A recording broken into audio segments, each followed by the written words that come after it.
Het jy 'n las, 'n ding wat jou pla, 'n ding wat swaar druk op jou, dan is hierdie boodskap vandag vir jou. Moenie skril nie, luister na hierdie boodskap. Die stappe wat in hierdie boodskap is, gaan vir jou die oorwinning gee en dit gaan vir jou die deurbraak gee.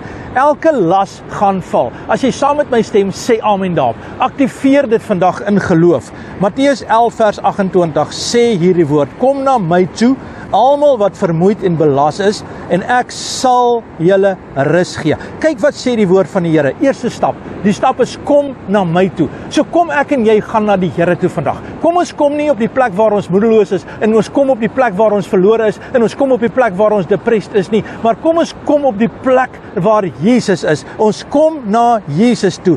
Ek en jy wat vermoeid en belas is, dis oukei om belas te wees. Dis oukei om vermoeid te word. Ons is partykeer moeg deur die stryd waardeur ons gaan. Moenie opgee nie. Moenie sê ek is in die plek waar ek maar nou net moedeloos voel en ek gee op nie. Kom na die Here toe, want hy sê ek sal vir jou rus gee.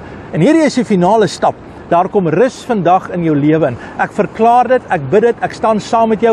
Ek en jy het dit nodig, dat daar rus sal kom, dat daar oorwinning sal kom, en daardie rus is 'n fantastiese rus. Dis nie 'n rus maar net soos 'n mens sal rus van jou harde werk nie, maar dat jy kan rus in die wete, dat God is jou bron, hy is die leidsman en die volëinder van jou geloof, hy is die een wat vir jou pad gemaak het, hy is die een wat vir jou deurbreek, hy is die een wat vir jou gekom het, en die prys op Golgotha betaal het, hy het dood gegaan, hy het gesterf, en hy het opgestaan en hy lewe en hy skenk aan jou die ewige lewe. Wat jy moet vandag weet, daar kom rus.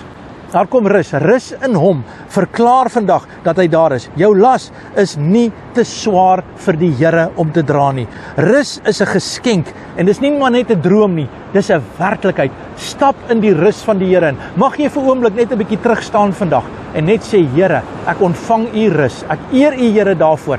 Vader, in Jesus naam bid ek nou vir 'n volkome werk en vir rus, Here, op hierdie oomblik. Dankie dat ons na u toe kan kom en ons eer u daarvoor in Jesus naam. Amen en God bless.